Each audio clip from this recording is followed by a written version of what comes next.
17. Yo, what it do? Ken folk and Stan folk. We bite. Those of you who are here for your first time, welcome, welcome, welcome. This is indeed the Life Be Life and podcast. For those who are, current, consistent viewers or have been here just once before, like I said, 5 minutes to 55. It don't matter. Welcome back. We missed y'all. Glad y'all back in the goddamn building with us. And Denisha's looking a little bit different today. So, y'all got a party, huh? You know what I mean? Women be dieting and they be changing their whole figure. If you have been tuned in before, you already know, man. This is the sponsor of both the Two Kings 215 podcast. Yes, it's Two Kings 215. I mean, they put it up close.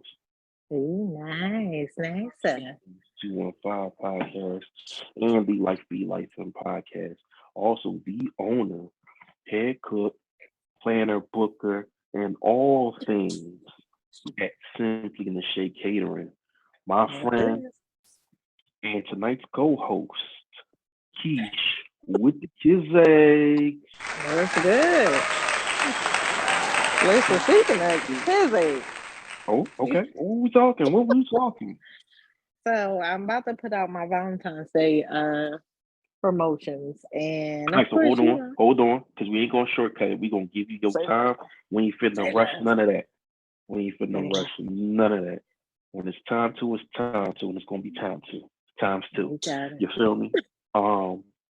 But yeah, Misha's on vacation for a little bit. You know what I'm saying? Not like one of those fake vacations where podcasters be beefing with each other, so they say to the other they go on vacation because they're not fucking with them. No, literally. Shorty's out on, you know what I mean, on vacation or whatever. So she's doing her, and the show keep it going in her absence as she would want it to. You feel me? So here we are. As I said, Keish with the kids' eggs. And she's being flanked by none other than your favorite fat freckle man, aka. Oh, do we have a glitch? No, go ahead. I gotta put my phone on Do Not Disturb. But you know, people be calling. All right, I'm back. Oh, man. I think I'm back, Keisha. Slight technical difficulties, but as I said, Keish with the kids' eggs is being flanked by your favorite fat freckled man, aka Kyrie Second Servants, aka Steven Fatson, aka Fat Barnes. Your favorite coach's favorite coach. Just ask him. Ask him. The big dog himself. Oh, Splash Charles in the building, man. So now that we done did the intros, let's get down to business, man. As y'all know, we've been recapping BMF as episodes go along in season 2. So let's get down to episode 2 of season 2 for BMF. And I always make the ladies go first. Of course you do.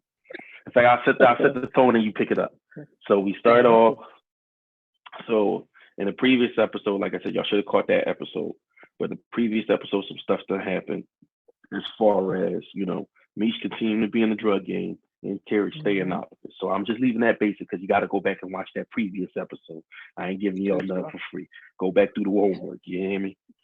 But as season 2 takes off, you got more of the same. So you have T fully stepping into this car business with his pop to where, he's getting ready to go ahead and start the day, and Charles is already on his ass. Like, look, take that goddamn chain off. Take that goddamn chain off and, dress like a driver, which means, all that fly shit that he be rocking.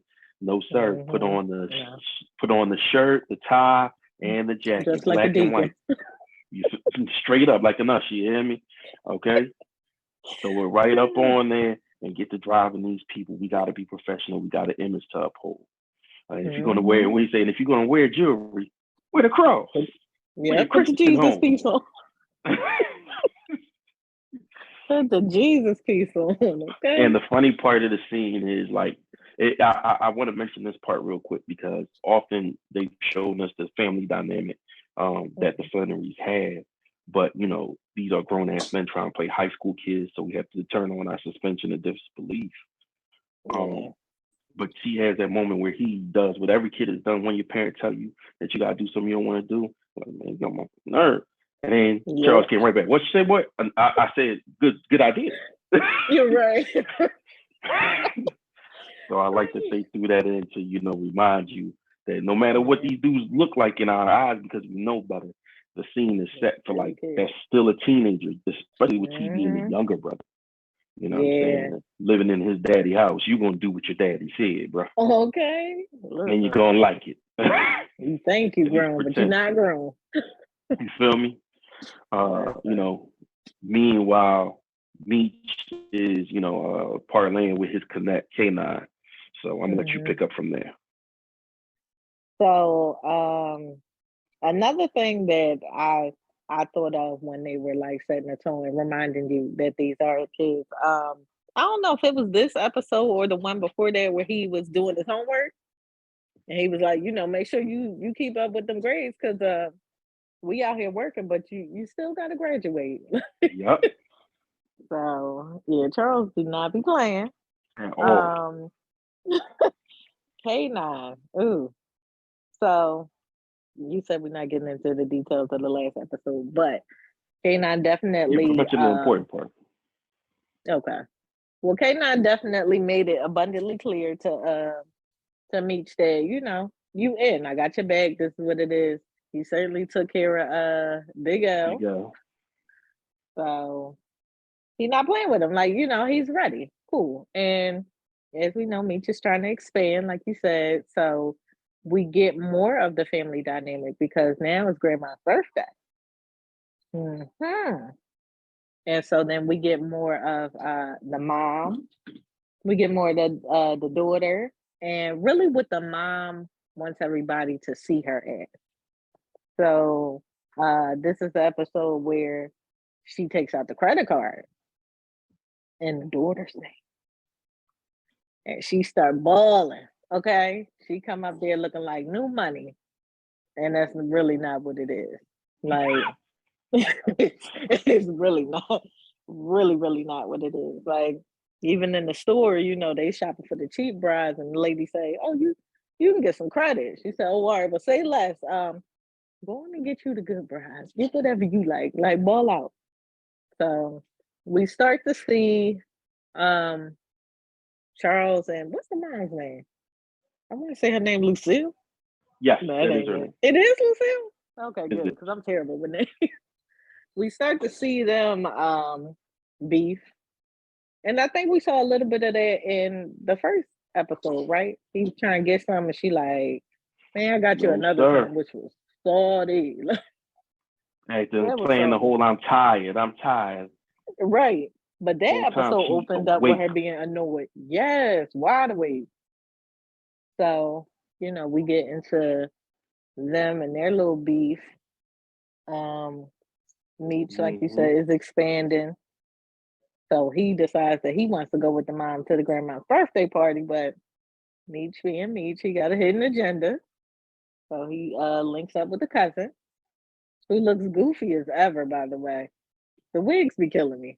Like, the wigs be killing me. I'm like, sir, take that mop off. I can't focus on what you're saying. But where they? They're in Ohio, right? Ohio, yep. Yes.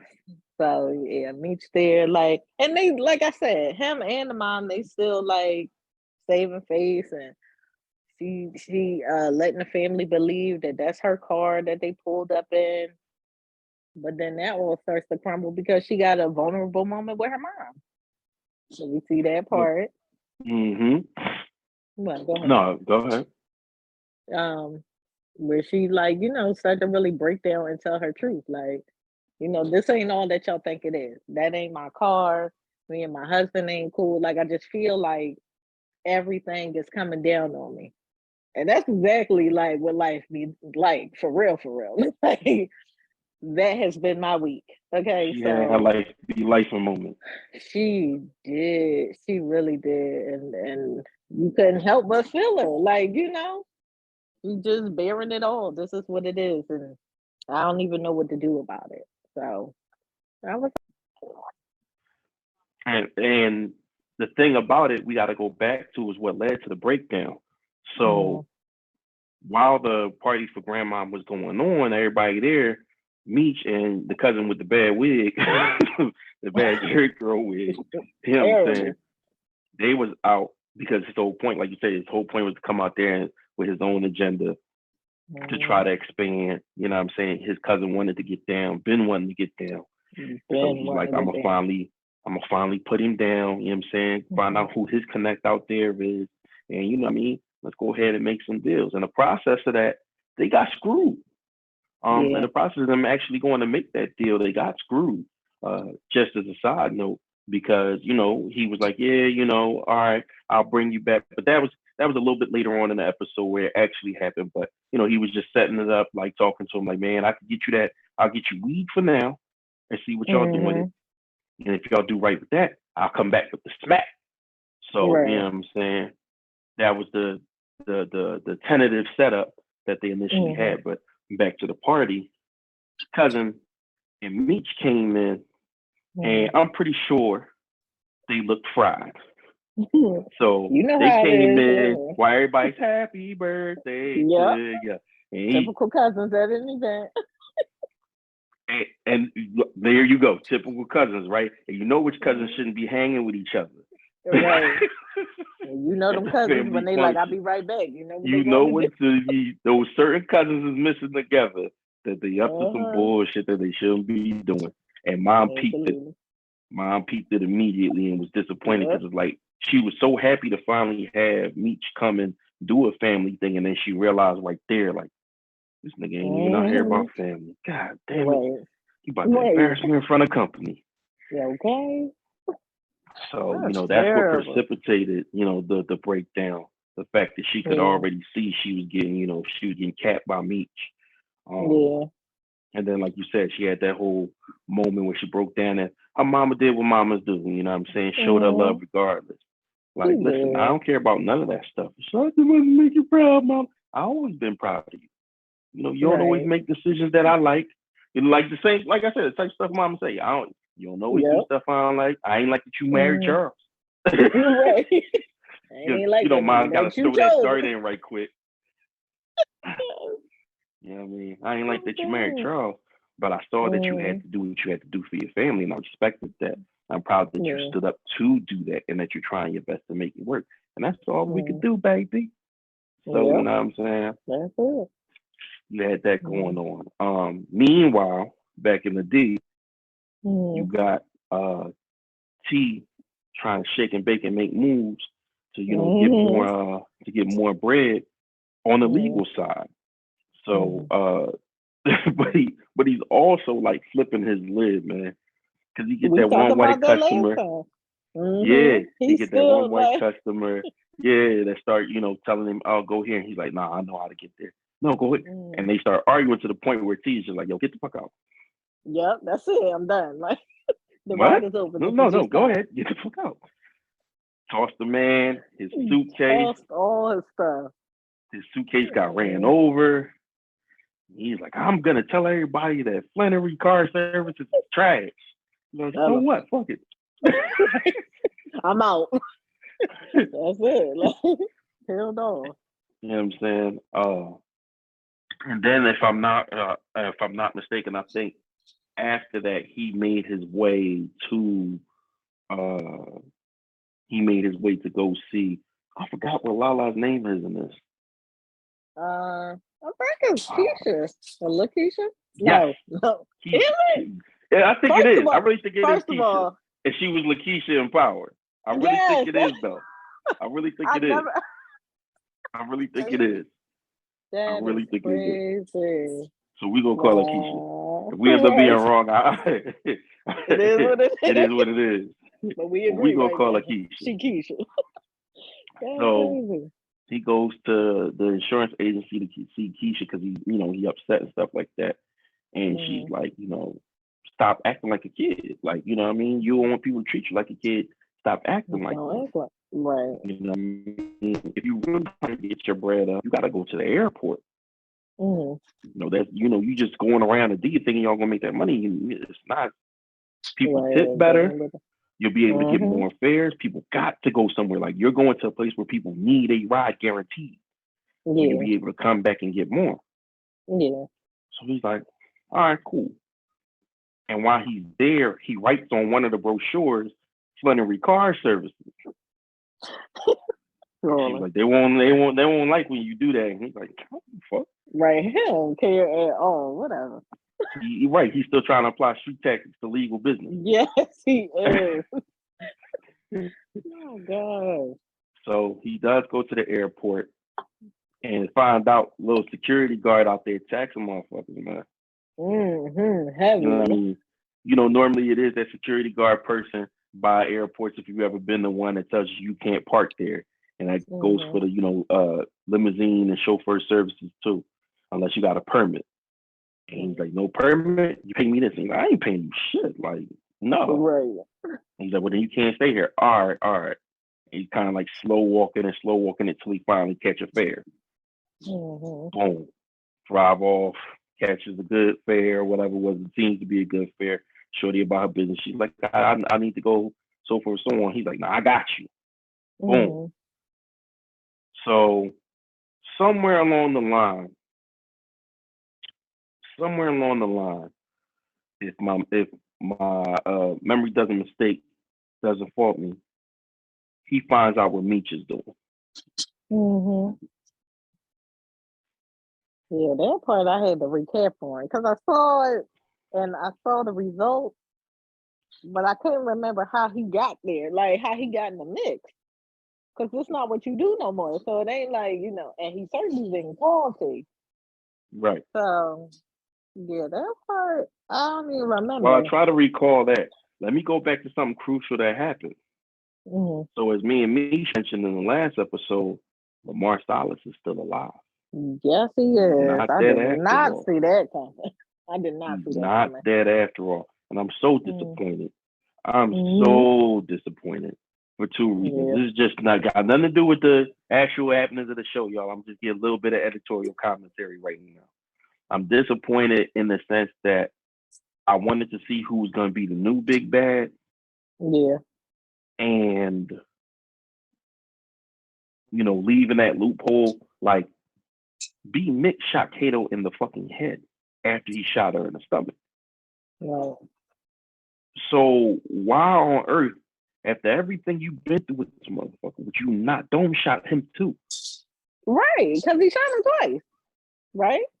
Yeah. So I don't know. I was not. Why would one of them not be a dome shot? I don't understand. I don't understand. But lo and behold, I'm off my soapbox. Find out Lamar Salas is still alive.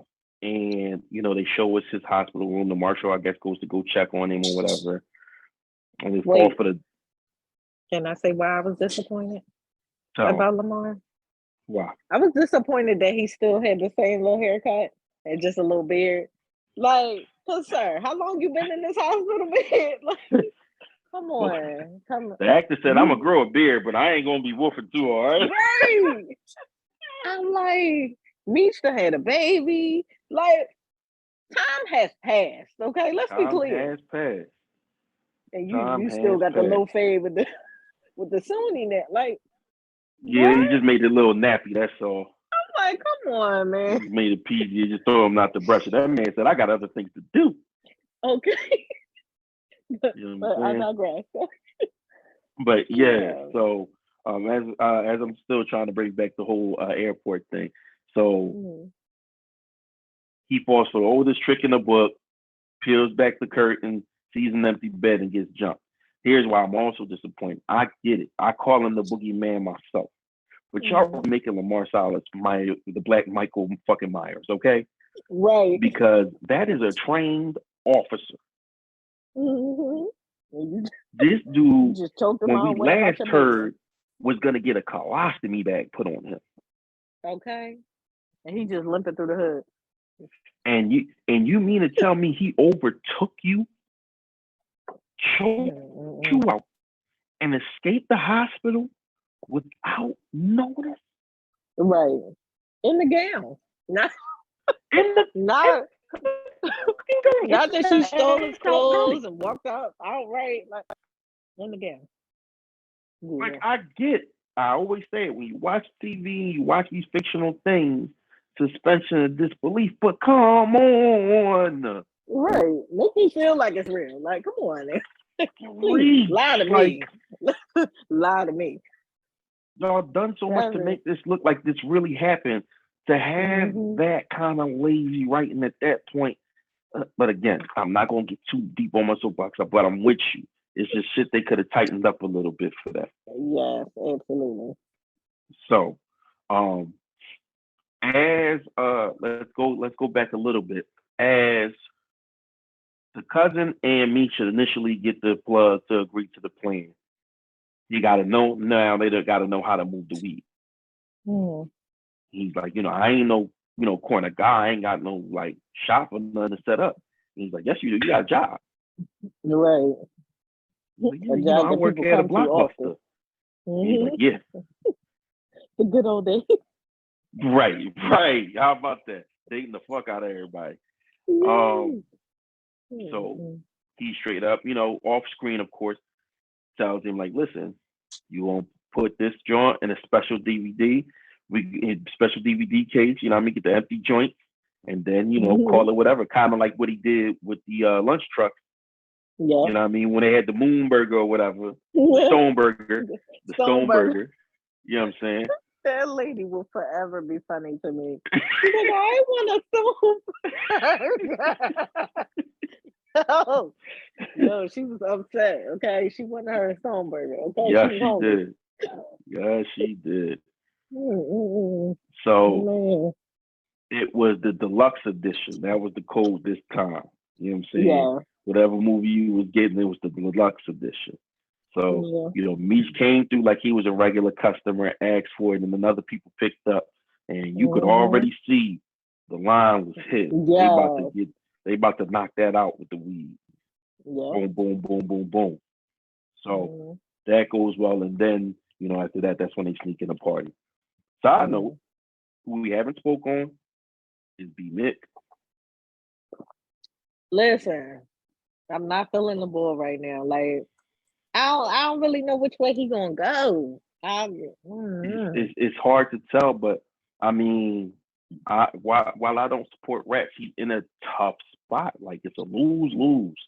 Either you Yeah. betray the gang and you play full informant because Mm-hmm. this dude is not just pushing up on you like, well, you gonna go to jail. Because if that was the case, he would just go to jail. But he Right. got a sick mom, Yeah. and he's like, Yeah. not only will I send you to jail, I'm gonna roof you. You're not just getting caught for Cato body. We gonna put Lamar's body on you. But he knew Lamar was alive, which Mm-hmm. is the crazy But part. But B Mick don't know that. what's the other bull name? J-Mo. And J-Mo.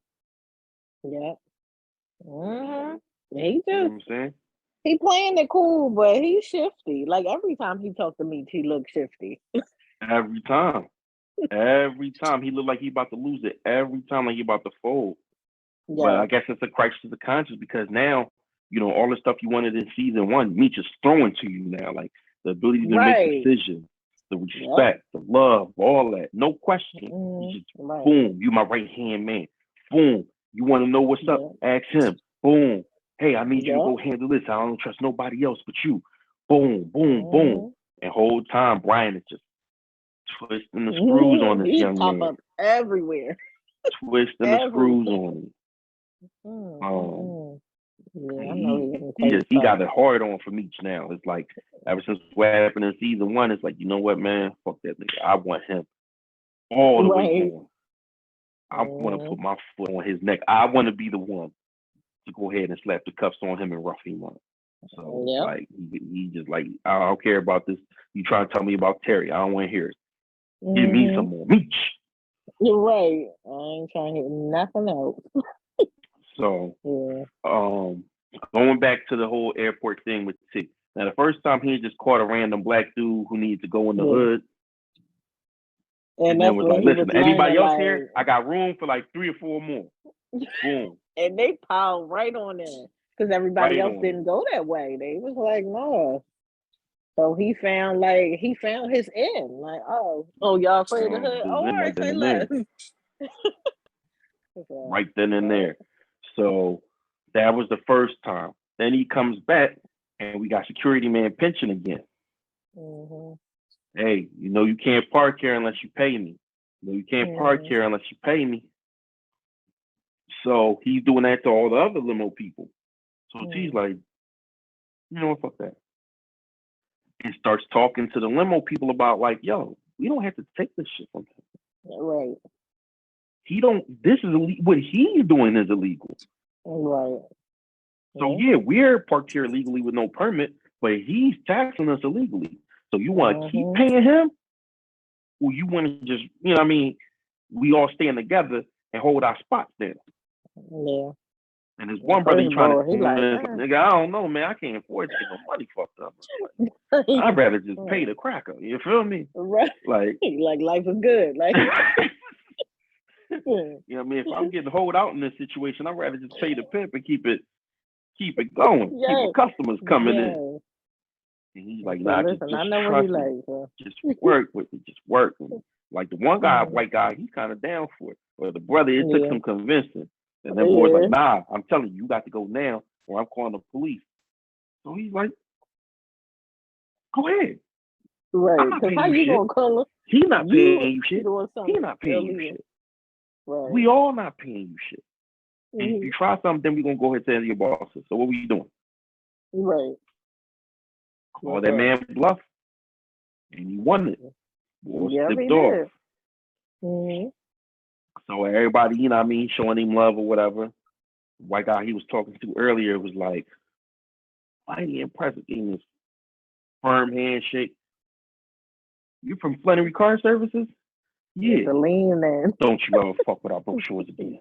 There you go. just like Keisha told him that shit wasn't gonna go over well. So he low key, might have an enemy. Yep. Because they bound to run into each other again, being as though he want to tap into the airport. So you got that going on, and I'm gonna let you jump back in because I've been talking for a minute.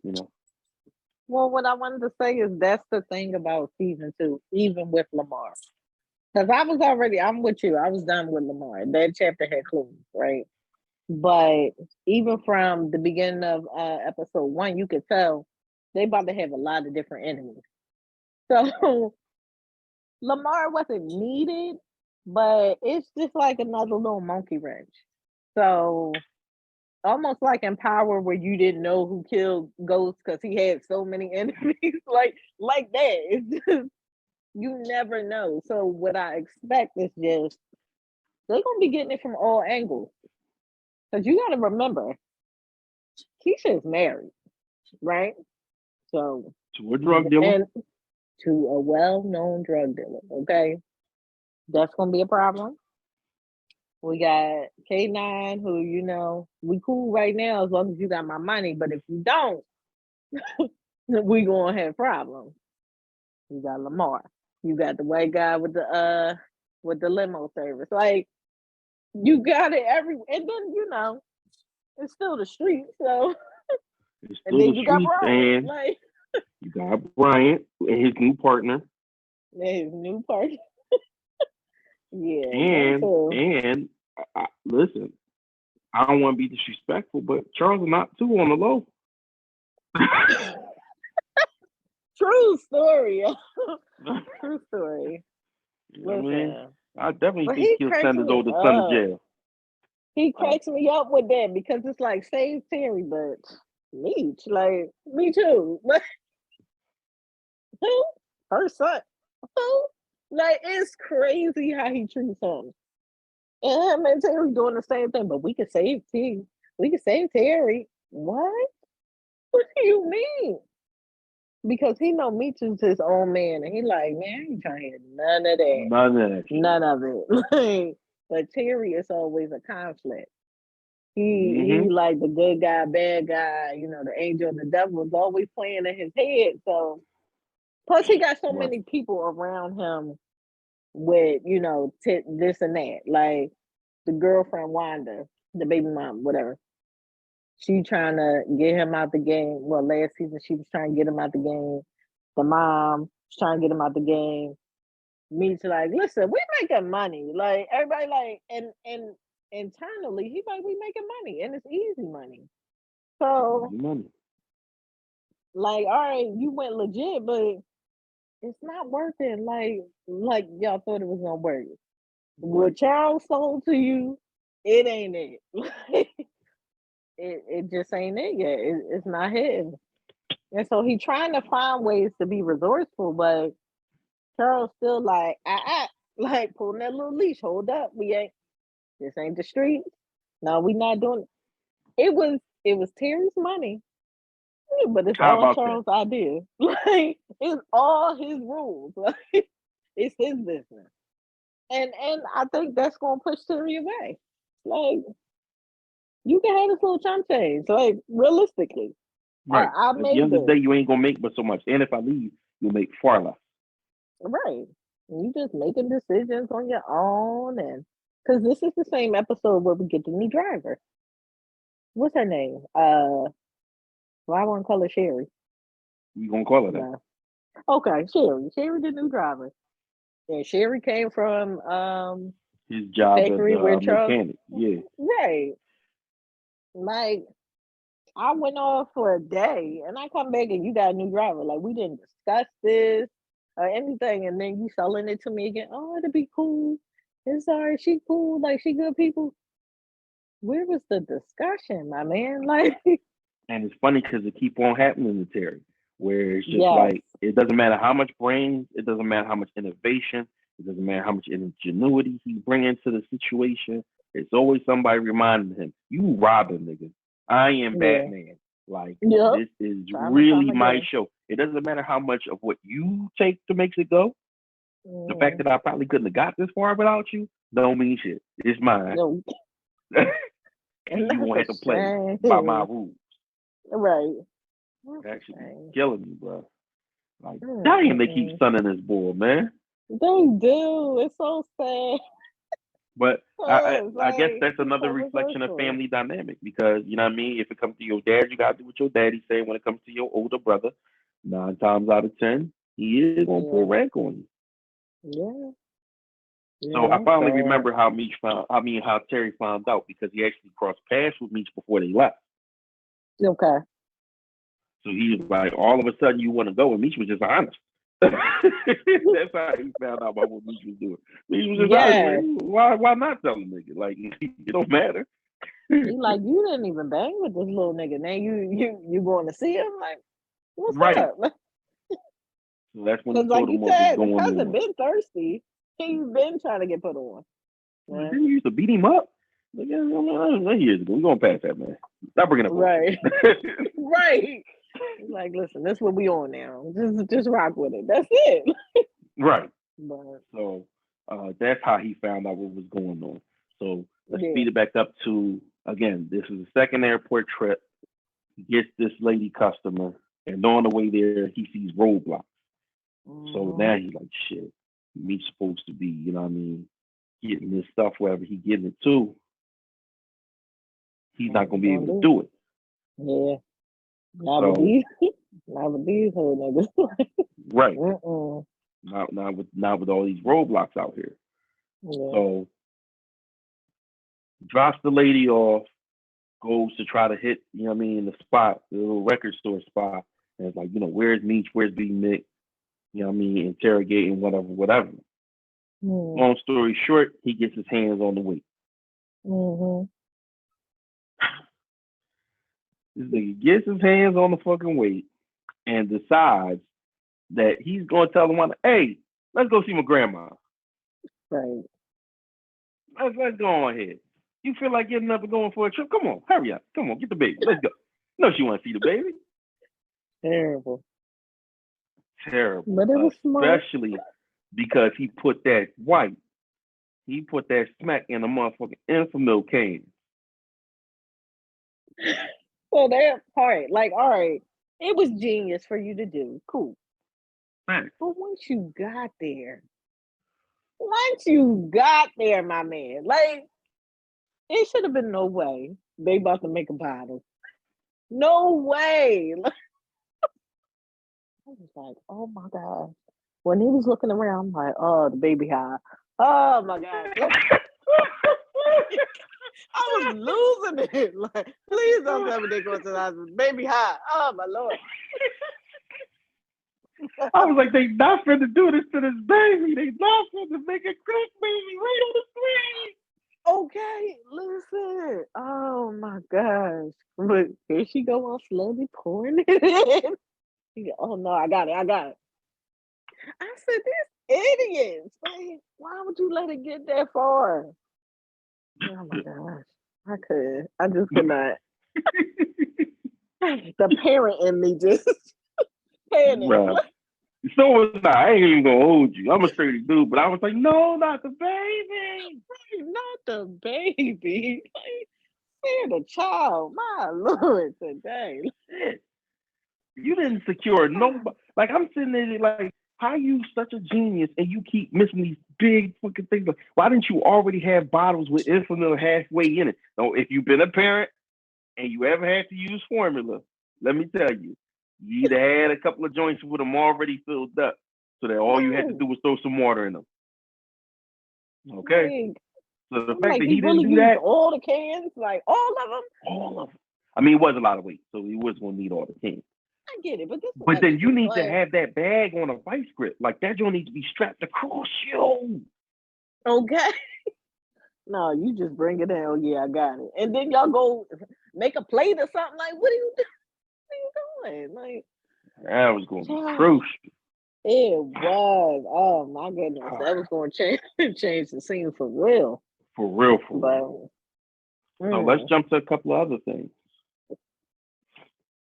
So your boy giving crack to the baby by him going hurrying up and getting the bottle out the hands and be like, I'll make the bottle, mama, and I got it. Right.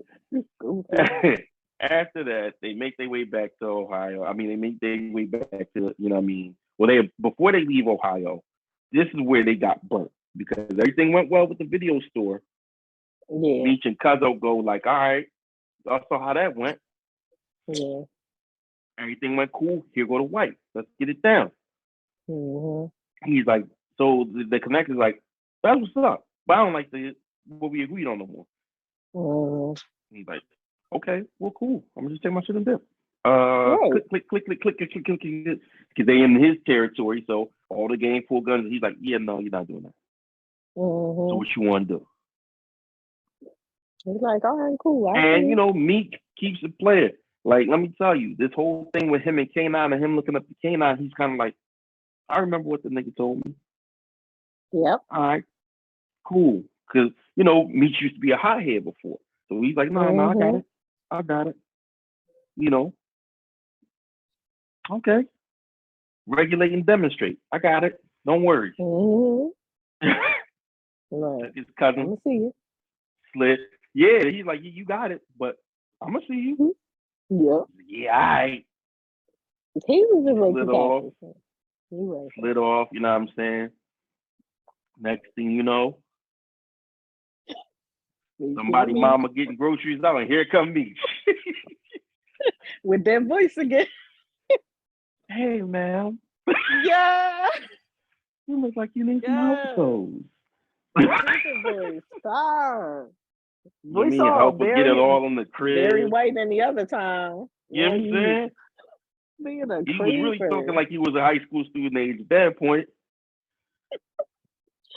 Oh, he cracks me up when he put the voice on. Oh my gosh. You know he up to no good. That's his little innocent voice.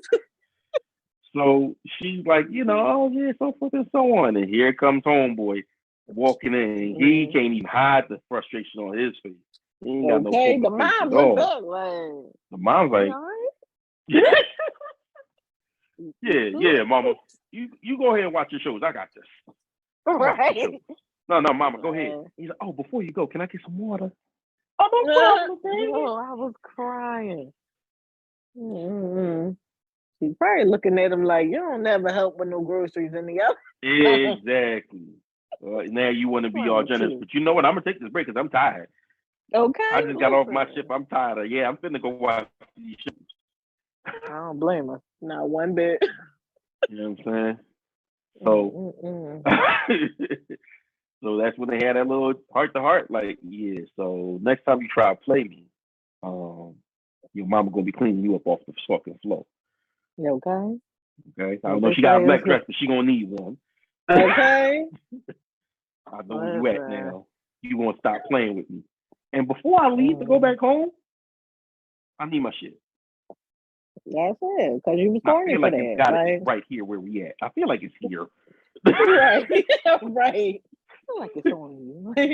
Because you knew the nigga be dumb enough to keep it with him. Right. So, sure enough, Meech made it back to the D with with all the stuff. Got that because he got that weight off consignment, made sure to get everything back to K9 like he was supposed to. Everything was smooth on that end. Speaking of K9, there was a part where he was kicking it with K9 earlier and K9 got shot at. And the man left a sneaker, which I thought was so confusing because I don't know, maybe I need to watch again. I don't remember him getting out of the car. He got out the car. Okay. He got out the car because once they started shooting back, that's when he got out and took off. Okay. He didn't drive off. He took off. Got you. Left his little shoe like Cinderella. Right. So he's like, yeah, that's what he said too. I'm gonna find this Cinderella motherfucker. Yes, he did. Yes. And sure enough, when he go to return the stuff to the K9, who is stretched out, beaten up. Stretched. Okay. In the back of the fucking been club. Reunited, okay? Cinderella. Stretch the fuck out, beat the fuck up. K9 do not play, man. No, he does not play. Do not play. When he say he about to make this move, he about to make this move. That is what it is, man. If he said it, he either done it or it's about to happen, okay? Yes. Ain't no reneging. This is what it is. He on that time, he about that business. Yes, he like, don't play on my name because I don't, okay? So I just like what he represents in that whole situation. Plus, it was some dude, like when he was walking into the club, walking into the back, and he gave him money, some dude who was all loud and boisterous and shit like that. And it's kind of like, all right, y'all pointed him out for a reason. Yes, it didn't happen in this episode, but y'all pointing this nigga out for a reason. Yeah. So I want to know what role he gonna play because he was talking greasy to everybody else in that joint. Yeah. And that gambling joint, suck my dick, give me my money, fuck you, all types of shit. Yeah. So it's like that's how I felt about the. Is he gonna be a rival later? Is he gonna have to? Is he going? End up being like Meech's competition? Like you just know he's the danger from within. Right. Yeah. I noticed that with certain characters. Like, do you remember when they was leaving the basketball game and they was walking out with the white girl? I was like, she gonna pop up, or this little shop she talking about gonna pop up again because it's there for a reason. Like, it's just it's just so out of place that it's in place for something. Like, BMF be heavy with the foreshadowing. Yeah, they be heavy with the foreshadowing, man. It's a lot of that stuff that happened in the background don't be just happening. So as you about to wrap this up, there's a couple crucial things that happen. B-Mick does end up giving Brian information. Yep. But the information doesn't lead to him catching Meech. Yeah, there's a couple of pushes. Do you remember one of them niggas tried to get away by jumping out the fucking window? Yes, I do. It was met by the cops. Breaking his shit. The front window. Like, and all the fucking agents are sitting there like, hey. Hey, what are you doing? What are you doing? You ain't see the sirens and the lights? We kicked the front door in. Why would you? Common sense. I'll tell you, it's not all that common. Wow. It wasn't that common back then for them pushes neither, apparently. I see. Right. You had that. You have officially Meech making B-Mick. After that, want you to go telling everybody, listen, I don't care what Terry come in here and say no more. You ain't telling him shit. If I ain't here, go to be Nick. That's that. Straight like that. So that puts him kind of, in a certain position, knowing what he knows, knowing he's doing what he's doing. Excuse me. And then the one thing we're gonna tie this up in a bow with is Lucille and Charles. So what we did mention is earlier when Lucille was cleaning up, and that little guitar joint he got set up, the case. So she was trying to tidy up his case and found the smut mags. I felt some way about it. So with her so with that, one of the things she did with that card is buy herself some goodie gear. I ain't gonna lie, Lucille, alright. I don't know how she is in real life. Yo, but Charles, you got a winner, bro. Say that, yo. Charles. I saw this meme and it was like this outfit my grandmama got my granddaddy got my grandmama pregnant and it was like a moo or something. That's that type of time. Like Charles. I see why you with it, dog. I see why you want something so bad, Charles. I see it. I ain't mad at you, but he a Charles. nut though. He a nut for that. I ain't mad at you. He had to play like that in her face. Nah, but she deserved that though. She deserved that. And listen, this gonna be I feel like this is gonna be a future topic because you know what? It kind of goes back to the 2 Kings 215 episode, Parsimonious with the Poons. You sitting there starving this man off the yams, and then what? He just supposed to chalk it? Nah, he needs to get it. You know what I mean? He needs to get it off somehow, and he ain't going to find another woman. You know what I mean? He ain't hiring no prostitutes. He just, you know what I'm saying, looking at some, spank bank material in the books. That's all. That's all he's doing. But you got to be all high and mighty and, whatever. Yes. And forgetting what you're supposed to really be doing as a wife. But again, that's another topic for another episode that I feel like I'm going to have to get into again somehow, some way. Okay. But yeah, so you know what I mean? Charles come upstairs, still all in the joint, you know what I mean? Okay. And he liking it like I'm liking it, you know what I mean? Charles and Charles, you know what I mean? He's feeling it. I can't stand you. No, he wasn't liking it. He was faking that joint. So he's like, that joint, she's like, you like it? He's like, yeah. You buy that? With the credit card in our daughter's name.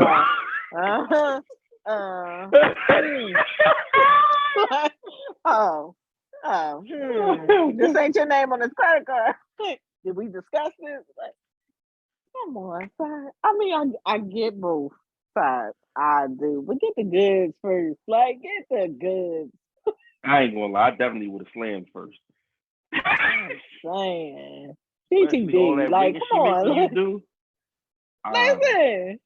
I'd have definitely pound the cake first. Like, you keep this on. Let's go. Bring down on her. And then after when you're in bed, be like, yo, that joint's thorough. That joint's thorough. Reason I made you take it off is because you got to take it back.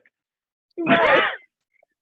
Ain't even want to get it dirty, sis. You got the receipt? You got I hope you ain't take all the things off yet, because it got to go. Right. You sitting there putting credit in our daughter's name. Are you crazy? I was so mad at him. I was mad at him because, like you said in the beginning, it looked like he was feeling the vibe. He was. No, he wasn't. He was. It's just that, you know him. Principle is his thing over everything.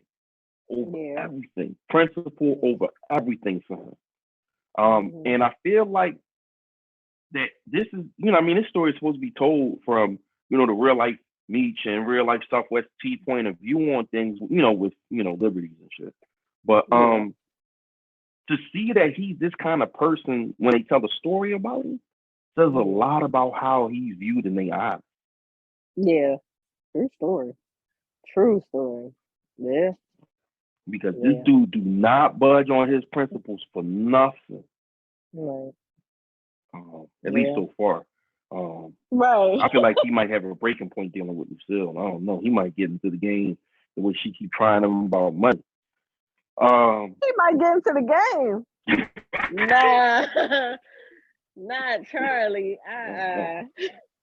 No, he might let him use one of them cars. Go ahead and move the weight. I'm done now. I ain't gonna lie. On the preview for episode 2, where Terry was like, he said basically you had the drugs in the car with mom and with mom and Nikki. Yeah. So I'm like, oh, let me find out Misha driving the limos now. I ain't even see that coming. Yeah, I definitely thought so. And the last thing we're gonna wrap it up with is the fight. So Meech, had told Nicole earlier that he was gonna pay for everybody to go watch Coming to America, whatever. He's gonna rent out the movie theater so all the kids come watch it. You know what I'm saying? Because they wasn't allowed to get in under other circumstances. Right. So now that he done hit a lick and he gonna take care of the hood. Come watch the movie, whatever. So he gets there with Nicole, and now they butting heads again. He's like, no, I thanked you. He's like, I didn't ask you to do that. So like, mind your goddamn business. Right. Like brother. Like, you mean thank you? Like, you're right. He's like, no, I don't. You in or you out. Yeah. And I can get that. Like, that's frustrating. Like, you jumping in anytime you feel. Like, right. Like, if you it's left too me good high for and you dry. to be in, then be out. Mind your business. Get physical. Hands get thrown. Nicole throw the popcorn at him because she pissed. She's mad at this. She's pissed off. Okay. And T dips off. So that ends the episode. Yeah. So, being as though we talked a lot about family, we're gonna close this episode out with both of us being parents. We're gonna talk about a couple of parenting goals that we have. We're gonna get a little personal real quick before we wrap this all up. So, give me 2, because I feel like if I just give you one, it might be too hard. So give me 2 to 3 parenting goals out of all the joints that you got that you feel like you try to prioritize the most. It ain't got to be in any particular order. You mean like? What you mean, like overall? For me, like what I want to teach her? Like for me personally, safety, right? For me, safety is a big thing. I have 2 Black boys. I understand what the world is like. I've been one. I grew up with my younger brother, you know what I'm saying, having to look after him. So when it's safety, it's not just safety in the sense of a dad keeping his kids safe like he's supposed to, or parents, supposed to. It's equipping them to keep themselves safe from, the temptations of the drug game, safe from moving in their emotions and not logic. Safe from bad health habits that I have, you know what I mean? Drinking soda and eating candy and shit like that. So when I mean safe, I mean literally the best chance you have at living beyond the male life expectancy. Living long enough to be a grandpa. Barring any kind of unforeseen, acts of God or things like that. So that's one of my big priorities for my son, making sure that, I'm doing my best to help them stay as safe as possible. Like they're gonna get into a fight. You're gonna lose at some point. But even in that sense, I'm teaching you how to lose and stay alive. Like this might be a situation where if it's 7 guys, you hate getting punched by any. But this ain't back in the day where you punch the big one and the rest of them run off. You're right. You know what I'm saying? If it's 7 of them and you have nothing, you just might have to take the punch and get teased at school tomorrow. Now you could go walk them down individually and get your licks back, but but live to fight another day. Live to fight another day, and then even then, knowing when it's a situation that will get your lick back, because you might just have to sit with that L because going ahead and picking them off one by one, it means only two things. It might mean only two things. Either one, they're gonna come back and get you and finish you, or you have to be prepared to finish them. Right. So when I say safety, even that, like I even tell my son, because I know he could get angry sometimes. He don't have anger problems, but he's never been in like fights. So I know how I was when I get angry and fight, and I don't want that for him. I don't want somebody to literally have to pull him off because he's about to go to jail. He beat somebody so bad. Like I need him to know, strike to disable and scat. Yeah. Fight to finish the fight. Yeah, you hit him in the throat. Boogie. Right. No need to drop another 30 bombs on him because you pissed off. Right. Get up out of there.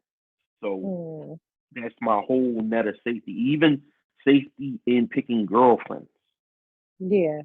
Yeah, I know we talked about that. Yeah, that's important. You know, keep safety for your heart. Yeah. You know, safety. So yeah, safety for the mind, body, and heart. And not just girlfriends, friends too. Like friends, absolutely. Absolutely. Yeah. So yeah, that's one of my priorities with parenthood for my child. So I mean, when I think things like that, like that's what I mean by like priorities.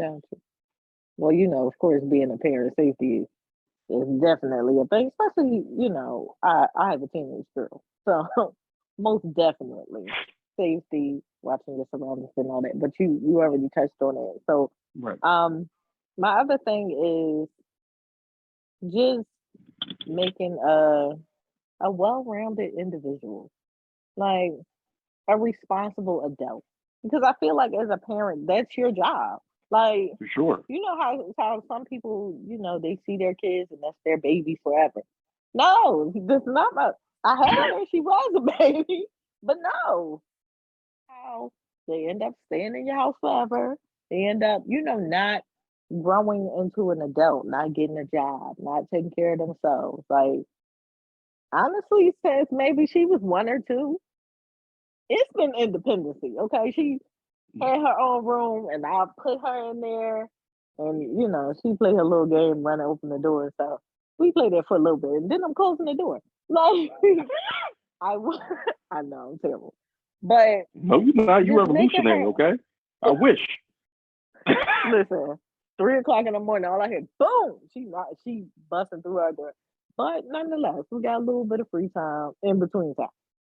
But when I was in college, our dorm had 3 bedrooms, 2 girls to a room. It was made like an apartment. We had a kitchen and dining room. I mean, a living room and 2 bathrooms. I had a lot of roommates. And the roommates that really stick with me are the ones who their parents, and we talk about black and white, their parents came up there to clean their rooms, to, you know, rearrange their rooms every now and again, to do everything that they were supposed to be doing. In college, I taught my best friend how to drive and cook. I need my daughter to know these things when she leaves this. I don't need her to be out there trying to get that from somebody else. Because that comes with other things depending on how bad you want it. You know what I mean?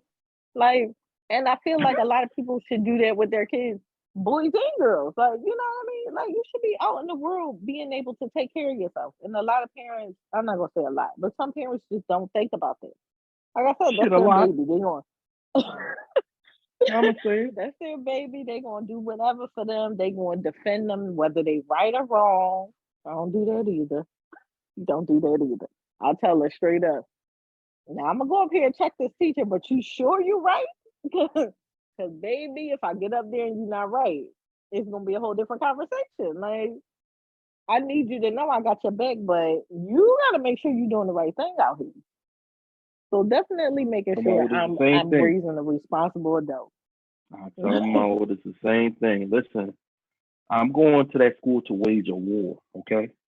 Okay. Take it off. I'm going up there to catch a body on your behalf. If I find out you made me look a fool, I'm not leaving without a dead body. I'm not gonna be you leaving with without. him. I'm not You leaving know how I without get my down. free. Somebody gonna feel embarrassed by the time I leave. It could either be the person who the person or person who you said was doing you wrong, or it could be you. But I guarantee somebody I'm gonna gonna be regret me satisfied. coming in that building. Yes, absolutely. Listen, Before you make me come in there, this is your last chance.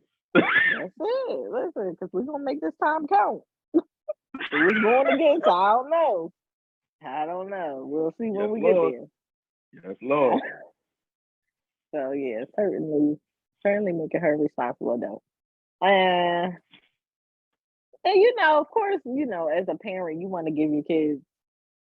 You typically want to give your kids a life you didn't have, or if you're in a better position, you want to elevate them. But I also try to keep it level because you understand if you give them too much, it just spoils them completely. They have to still, be able to do things on their own and go through things and learn life lessons for themselves. So, just making Give me an sure that example of something that you do to give her what you don't have while keeping her grounded. right, Give us an example. and make it abundantly clear that I'm working for these things. Like they're Right. not coming for free. There's a price on Give everything. us an example or a story right quick. Give us something. Illustrate. Yeah. I don't know. Listen, these bills. Listen, I talk about that all the time. Okay, Break it down. because she likes to watch a little bit. She might want to go with her dad, and I'm gonna take these few outfits. I'm gonna just toss them in the washer. I'm sorry, what is that a load?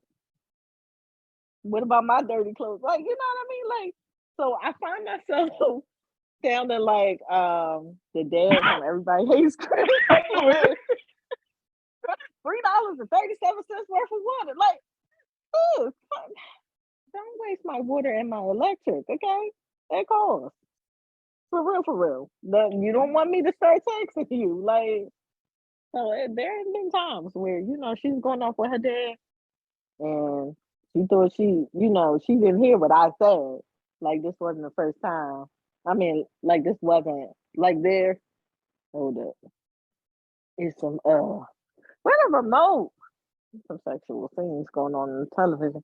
Turn the TV off.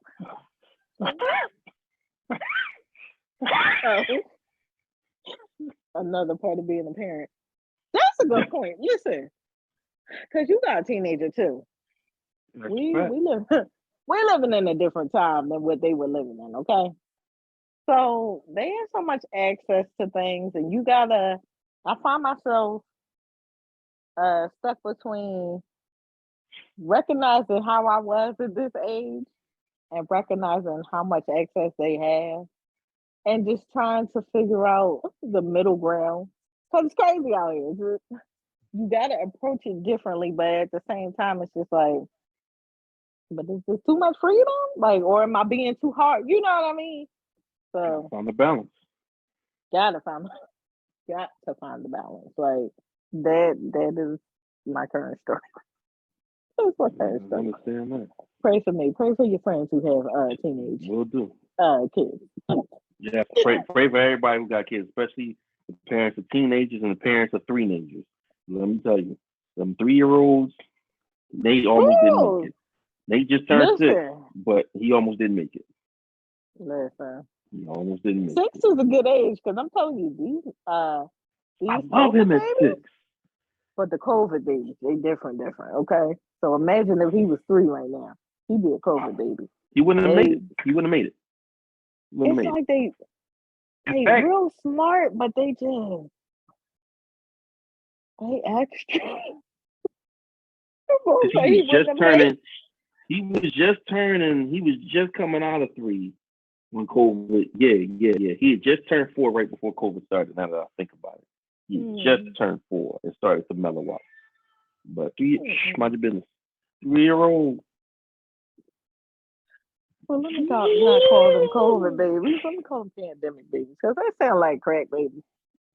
Let's go. Listen, Man, that's a whole nother Listen, episode that we need to get into because honestly, the please, same way please. the crack Mm-hmm. pandemic, the crack epidemic, Yes. messed people up for generations and changed the way people live, especially these kids, it changed the way they see the Yeah. world. Man, Yeah. the pandemic has certainly changed our youth in a Mm-hmm. lot of ways and left them with a lot of scars and a lot of damage that they shouldn't have had to deal with as kids, man. Yeah. So Especially that's educationally, like oh that's Jesus, ooh, yeah. Jesus. They gonna have to revamp all that some way somehow. That 1 year hurt bad. It bad. And then Oh, technically, it's still going on. Every now and again, they gotta go to virtual learning. indeed. So, Another priority for me, I would say, because I mean, there's always going to be stuff like education, like you said, trying to raise them to be a well-rounded adult. Um, mm, one of the things that I want to, that's a priority for me is, especially with being a teenager, is critical thinking and problem solving. mm, yeah, Um, I need you to be able to figure things out. hmm, The day is gonna come absolutely. where I'm not gonna be here for you. The day is gonna Hmm. come where your mom's not gonna be here for you. Or the day is gonna come where, yeah, we still living, but we just not able to be reached at the time. And there's nothing we could do necessarily for you to You handle gotta whatever think on your situation own. you're in. Right. And you're gonna need to think your way out of it. Hmm. You have your feelings and all that kind of stuff, but Mm. you got to be able to maneuver. So even if it's on the job, knowing when to leave a bad job or, you know, okay, I'll just go somewhere else and start all over, or Mm. you know, um, because I think critical thinking also helps with accountability. Being able Absolutely. to know, all right, this is a situation. I know I feel this way. I know I think this way, but when I look at it from everywhere, Hmm. damn, everything else is consistent in Yeah. terms of where it could go right. I'm the consistent and where it keeps going wrong. It's got to be Hmm. me. Right. So A what do I lot do of from adults there? don't do that. Yeah. A A lot lot don't, of and, don't. it's so hard for some people to this day, like people my age, because I'm older than Yeah. you. So it's like 40-year-olds really Yeah. having problems saying I'm sorry, really having problems Hmm. saying I'm wrong, I'm the one, I'm Yeah. the problem. Like Yeah. so, that's not something I want him to deal with even in his 20s.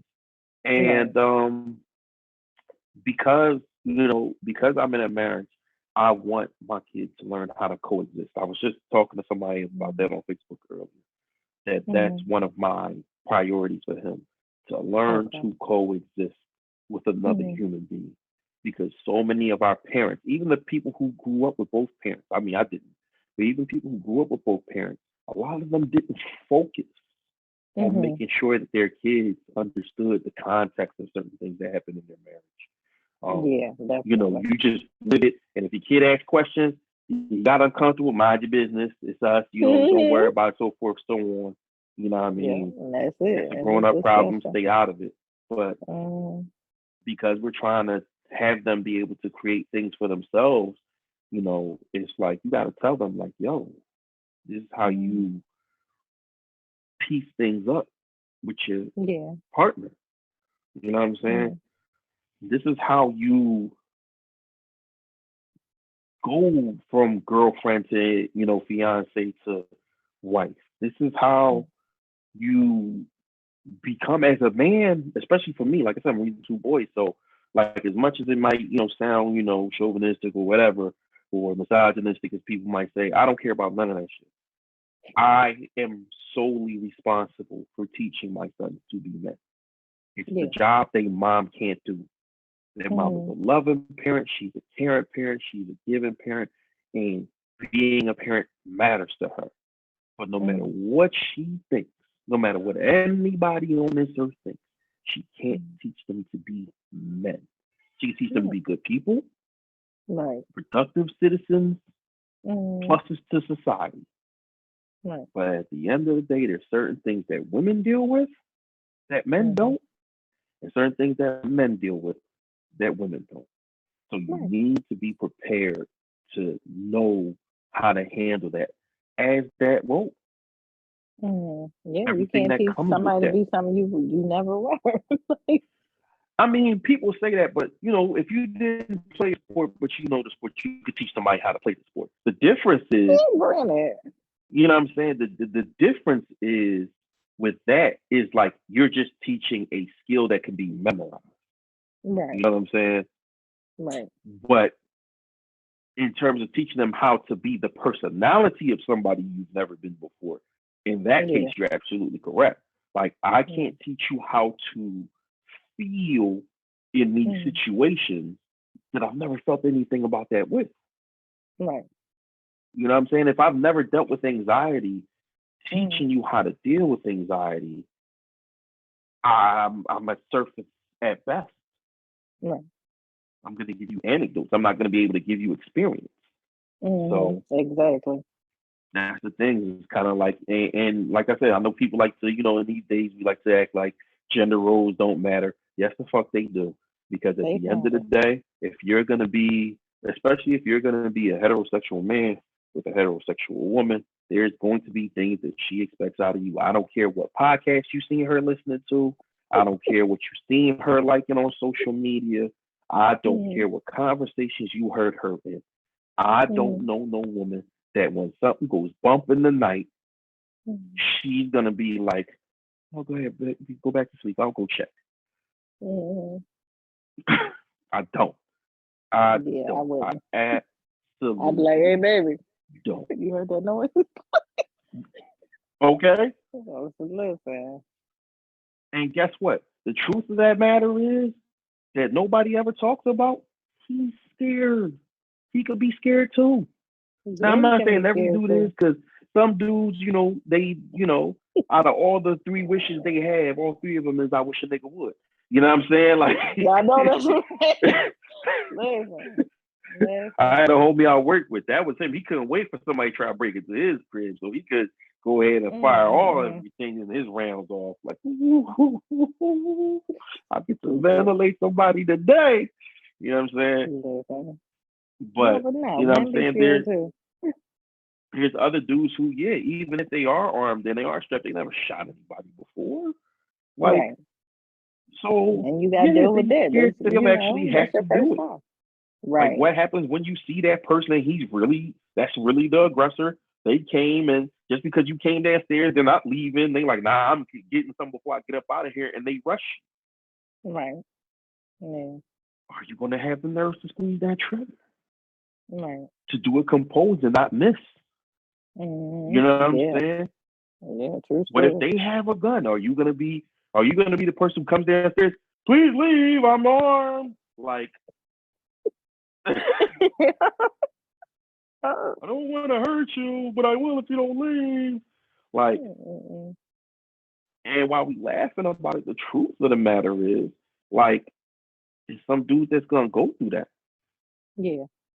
And if it goes wrong, he lost his woman. Even if they get out of that safe, get out of that jam safe, he lost his woman. That whether she leaves him that day or she leaves him later on down the road, he has lost her. Just because he missed? Or because he froze. Now I can see if he was just like, no, I ain't going down there. Because he froze up. And now she no longer feels safe with him. And I don't know too many women who will stay with the rest of their life with a man they don't feel safe with. You want to know what's crazier? And again, I'm not trying to go off into another episode. You want to know what's even crazier than that? What? A woman will stay with a dude who hit her longer than she will stay with a dude who can't protect her against another dude. That's true. That's true. And maybe that goes back. You want to know protection why? piece. Because in her mind, the dude that hit her will hit somebody else. Yep. There you have it. He got anger, he got aggression, and he don't mind displaying it. Yeah. That's sad. It really is. But it's true. So, yeah, like, what do you do in those clutch situations that you haven't been in before? You know, you haven't been a person who grew up fighting the half his life. You know, your parents did move you out to a good neighborhood, so you haven't thrown a punch that, wasn't simulated. You know what I'm saying? All your punches were simulated. or maybe you boxed a little bit if they took you to boxing or put you in boxing. But even then, nobody was trying to take your head off. You know what I'm saying? Because you was just learning. So even with all that, like you're not intimate with conflict. So then when it comes, what you do? Right. So you know what I'm saying? And truth be told, if you're a man and you don't respond the right way, it's bad enough whatever happens then. Like if you get beat up, if you get hurt, whatever, that's one thing. But the expectations will crush you. Yeah. Expectations will crush you. Because even if you by off chance, this woman is just she's such a miracle. And she's like, it's okay, baby. You just froze up. You won't do it. You won't freeze up again. You've never been in this situation. I still love you. It could be in his head. And that can stick with him. And like I said, those expectations, the weight of those expectations will crush you. Because every other place he'll go, he'll hear that he was a punk. Yeah. But she gotta be a miracle for that though. Like, really? Down straight like that. Straight like that, because the numbers don't pan out that way. Dual pole is going to be under 10%. Do no pole. It's going to be. I'm not saying you literally, but I'm saying like for the viewers, like who might also feel the same way you do. Like, man, I'm not giving women enough credit. Let me tell you, I'm giving women exactly the amount of credit they deserve in this situation. And and let me be the first to say, I don't think there's anything wrong with that response. Okay. I don't believe women should be with men who can't protect them. I get it. No, I get it. But like I said, it's one thing where you just like, no, I ain't going down there. I'm scared. And it's another thing when you try. All right, you tried. This your first time. You failed. Cool. But like you said, you failed to yourself. So what you gonna do about it? You can fix it. What you gonna do about it? I'm here for that. It's possible. That's true. That's true. That's true. But the majority of women ain't gonna stick around long enough to find out, man. If he legit didn't get out the bed, like I don't know what to tell you, sis. Lock the door. You know. You gotta go, sir. Don't lock the door. Like, don't lock the door. No. No. Maybe he'll leave. Wait, can I tell you this story? It's not about a gun, but it is about a man being scared but having to do what he had to do. Ooh, tell the story. Go ahead. We getting off track, but go ahead and tell it. I gotta hear it there. I had this apartment, right, in Delaware County. And I was cleaning one night and I had the window up in my bedroom, but the light was off. I fell asleep on the couch.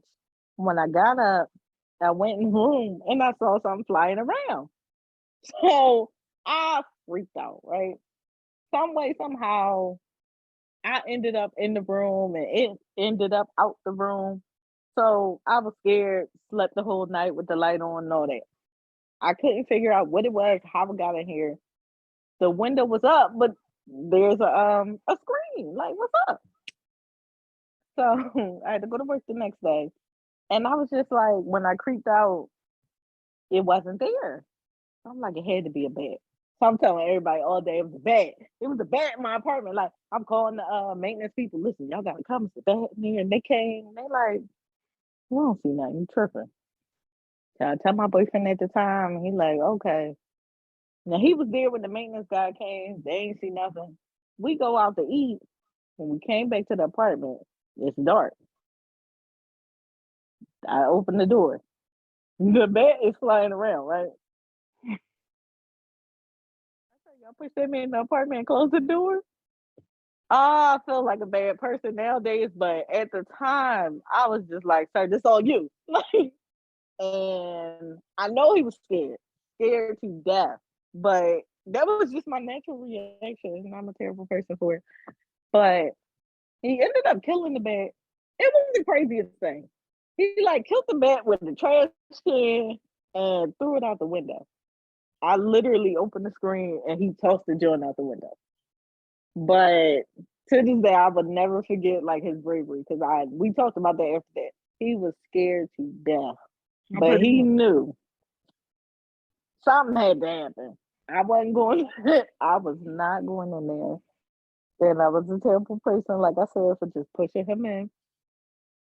But wherever he's at, I appreciate his bravery, and I will pay for whatever therapy he needs to this day. Because I'm terrible, but yeah, Shove that man it in there. was. You ain't even give him a chance to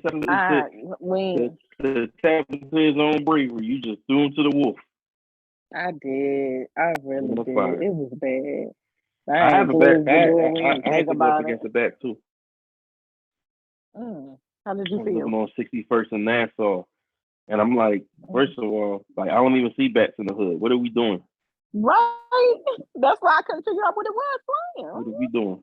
What are we Not doing? bad. But it must be because there's so much trees on that block in particular. And sure enough, like one kid came out the bathroom. I think I saw something. So I'm thinking, saw something or someone. Because these two different approaches. Like I got a knife in the room. Something. I got something else that you don't know is in this room. For someone. For someone. So we go check, make sure it's not in Nick's room. Cool. But sure enough, in the living room, he just kept going from spot to spot, spot to spot. I said, "Oh, it's a bat." Because I'm expecting a bug or something, you know what I'm saying? A creepy bug. Right. You know what I mean? I done found this stiff piece of cardboard. I'm like, all right, I'm going to whack it. I was about to say, you done broke your shoe or something. You know what I'm saying? I'm going to whack this bug out the sky, man. I see it's a bat. I backed up a little bit like, yo, wait, hold on. I need to reassess my plan. And it looked like it was two of them. It looked like it was two of them. So she opened the door. I reached, she see the bat, slam back the door. Oh my God, it's a bat. I said, I know. So I went and we had 2 brooms. So I went and got the wooden broom instead of the plastic broom. I got the wooden broom, and I'm sitting there like people do in them 90s movies when the fight about to break off, break the joint over my knee. So I got 2 things to swing with. No, you did. Yes, I did. Because I'm sitting there like, if I just keep trying to swing at it with this, and it comes that way fast as hell, I can bet. I mean, I ain't gonna turn into no vampire or die or nothing, but I still ain't, I don't know what kind of ain't nobody virus they got. About no bat. Right. You know what I'm saying? Somebody got rabies. So that was my thing. Like, it's a long joint or whatever, pause. So breaking it in 2 gives me 2 arms to swing with. I could just club it. You know what I'm saying? I'm either gonna catch it with the bristle part and swat it, or I'm gonna catch it with the hard part and just club it like, you know what I'm saying? Like you don't belong in my crib. That's all I did was sit there and try to set it up. So I sit there and hold this out, the bristle part, and anytime I try to go from the bristle part, I'm trying to swing the other part. So sure enough, eventually he caught himself slipping, cracked him like it was a home run, and he hit the wall. I jumped on the wing. Bang. To the bat. I didn't want to start flying again because I'm like, I hit him. He gonna come back with something. Yeah, definitely. I don't want to get airborne again. So I stomped on the one wing and I'm like, all right, it's over, boy. No, I just wasn't making that nasty noise. I just threw him back out the window. I don't think I crushed the skull, but I definitely like took him down. Like so. After that, like you know what I'm saying, it's a bat. Like I don't know how to pick up a bat or anything like that. So I just went and got the dustpan. I got the part that was with the bristle on it, swept it, and just chucked it out the window. All right, why don't nobody put it in a bag in there? Why we got to throw it back out from window? Because I don't want it in the crib. She don't want it in the crib. You know what I'm saying? You right. That's a logical thing to do. We just have to dispose of it. But it's just like, it's gonna be somebody else's problem if it's still alive. You know not to come back I in used here. to go to that window and just look at it like people be riding over it. He know That was not to like my come back in confirmation. here. Like, all right, that was my confirmation that it wasn't coming back. I would just look out the window like, all And right, it's sure dead, enough, dead. I think like maybe not even a month later, where they were just like little like you know how sometimes you got that windowsill that's elevated or whatever. Mm-hmm. We look out at sure enough see bats hanging off a tree one night, and I'm like, he told you? Did he tell you? Did he tell you what happened? Mm-hmm. Did Harold tell y'all what happened? I better not come back in here. Stupid. Y'all gonna get where Harold got. Harold, not Harold. Yo, the names we give things, yo. Harold. I'm done. Y'all gonna get where Harold the Harold got bat. y'all to come back in this piece. That's it. No, we done been all over the place. Naming the raccoon. Oh no, I ain't doing my raccoons. Like you said, that's another story for another day. Yes, indeed. We're gonna wrap up. And as we wrap up, now it's time to go ahead and get into what our sponsors do. Talk to the people. Let them know what time it is.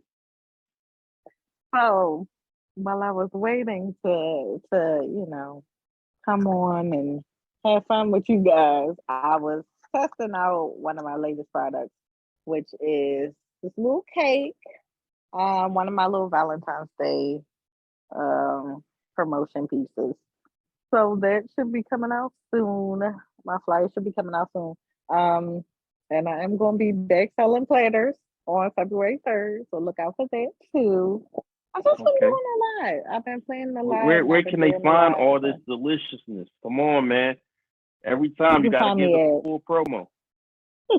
You can find me at Simply Nashay. You should know how to spell Simply, hopefully.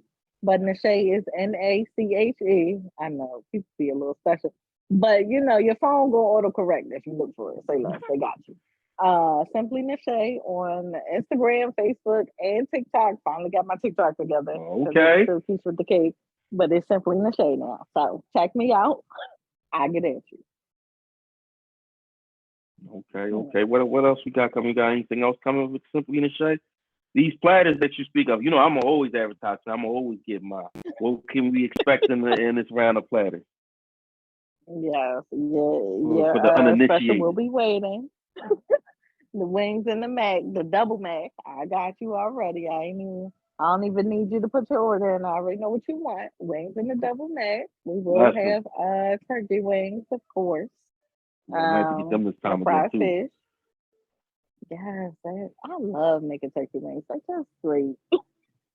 They are just kiss. Like anyway, just my regulars. Probably have greens this time. We will be having seafood salad. So, because I have some people at work that be not boycotting, they be protesting because they want certain things. So they want the yams. I could never take the yams from the menu, and they want the seafood salad and the greens. And of course, I have to give you the mac. So all of those items will be available on February 3rd. It's a Friday. Mark your calendar. That's right. Get on it, man. I'm telling y'all be missing. No, I don't. You hear me? I don't. Ever since I got my first platter, I get one every time she do it. You know what I'm saying? Y'all done seen me open them up. Them Jones look good. You hear me? They look good on video. You know what I'm saying? Because you know how people had them platters and they swear it tastes good, and then you open the container and it's like, like day old. Is this like? Is this food like an ugly joint? Like it's what's inside that counts? Like I hate you, yeah.